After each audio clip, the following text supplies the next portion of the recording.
Welcome to my tutorial on basic use of epoxy putties. There are three kinds of epoxy putties. The most common one is green stuff. There's also brown stuff and more recently gray stuff. I think the official name for gray stuff is Procreate, but as you can imagine, people just call it gray stuff. So there are a couple of differences between these. Gray stuff is, not surprisingly, black and white. Mix it together, it turns gray. Brown stuff is these two shades of brown, and then the green stuff is blue and yellow. Mix it together to become green. The uses for it: green stuff and the gray stuff you can use pretty interchangeably. Green stuff is a little more resilient. After you push it into place, it bounces back a little bit. Some people like that effect, some people don't. Here's kind of an example of a weapon put together mostly with green stuff, a little bit of brown stuff. You can see from this model, done with the gray stuff, it's a similar kind of consistency. However, if I have any of the brown stuff around, let's see, well, this is an okay example. You can kind of see that's a little more, a little firmer. It holds bevels and things a little better. So if you want to make swords or other weapons, that's a good way to go. It does not work for general sculpting very well, and it's a good bit more expensive than the other two options, so you don't want to use that for what we're going to do. So I have a model here, Lizard Man. You can see there's a big gap here. I pinned the arm on an odd angle, glued it in, but I have this big gap now and I want to fill that up so it looks natural. So you're going to take your putty, and you take the two parts and pinch them together and kind of mush it until you have a pretty consistent color like that. Now we're going to take a piece of this and take our model. We're going to pretty unceremoniously jam this in there. Oops. You don't want to break your model piece off, but that, just kind of jam it in. You take this is a little scoop end of a metal sculpting tool. Okay, use that to push that into place. You don't need to be too exact. You just want to kind of fill that up as much as possible.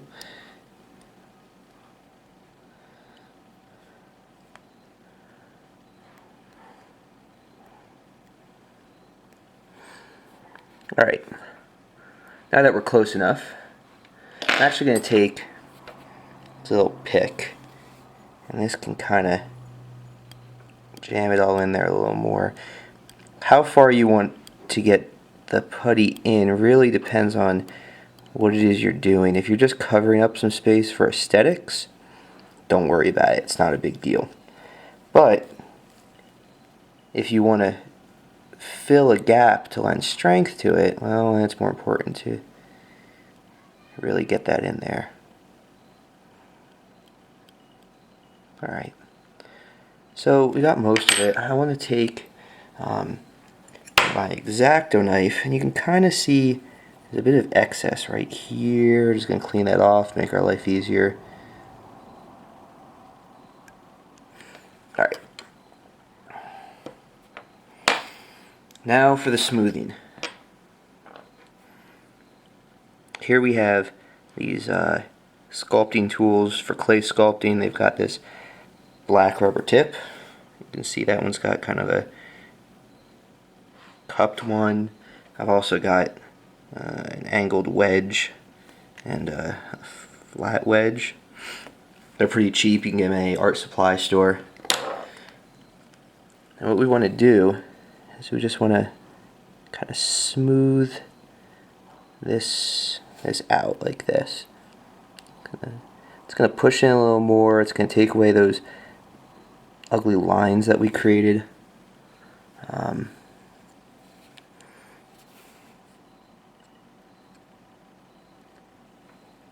Ooh, getting all blurry there.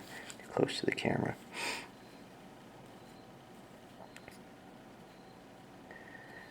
So there's the idea.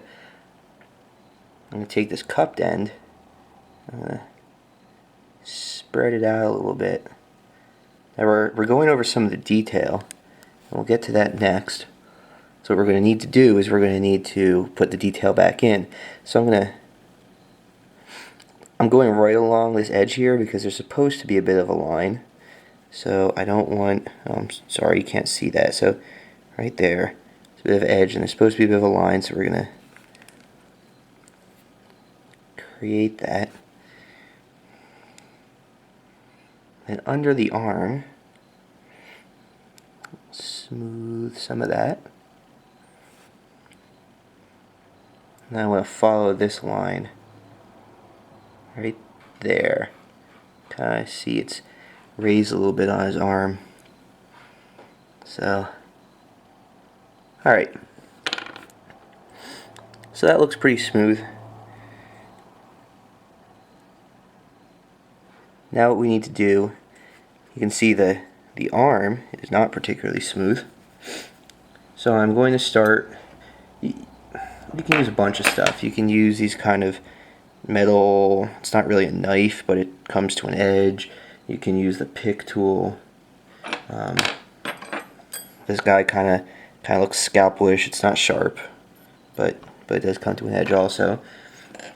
Whatever you're comfortable with, you want to kind of try to recreate that pattern, whatever pattern the original piece had, so that we can make it blend in. You know, we can see a big difference now because the color of the putty is radically different than the color of the plastic. However, once we primer it, all that difference will go away. And as long as the texture looks the same, it'll be very hard to tell where the line is that you put in. Remember, that line goes here. I want to kind of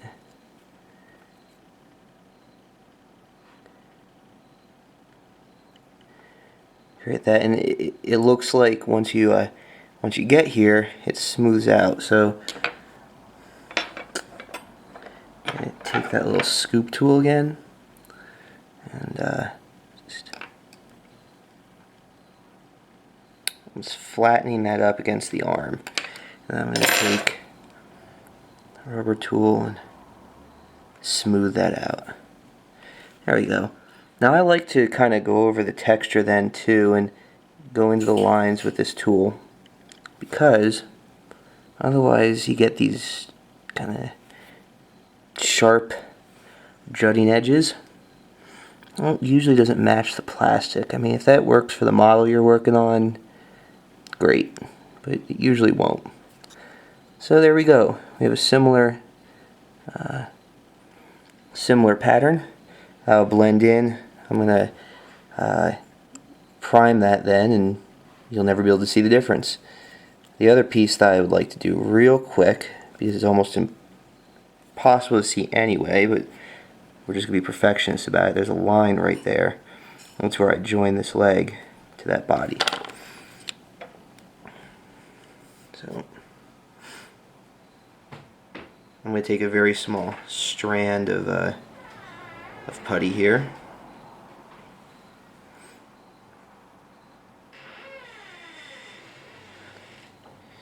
You can see, very thin strand.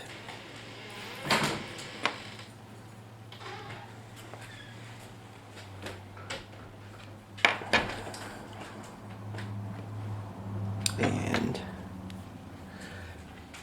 I'm going to use one of my sculpting tools to place that along the seam.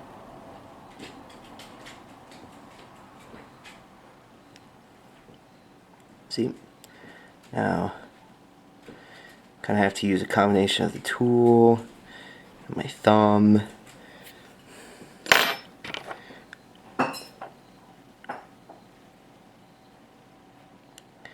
Push this down onto the seam.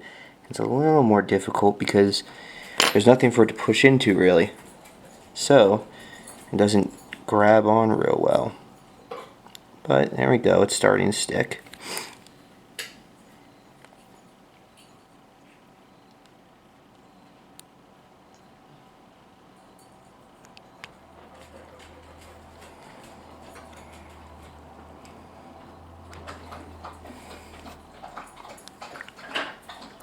Now this putty, it'll be cured enough to work with a really even paint in about an hour.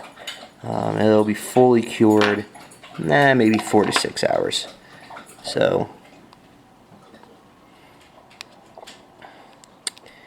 there we go. That is nice and flat. You can start to see the texture through. So now I'm going to take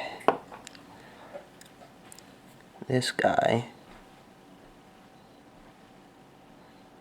and I'm just going to bring that texture across.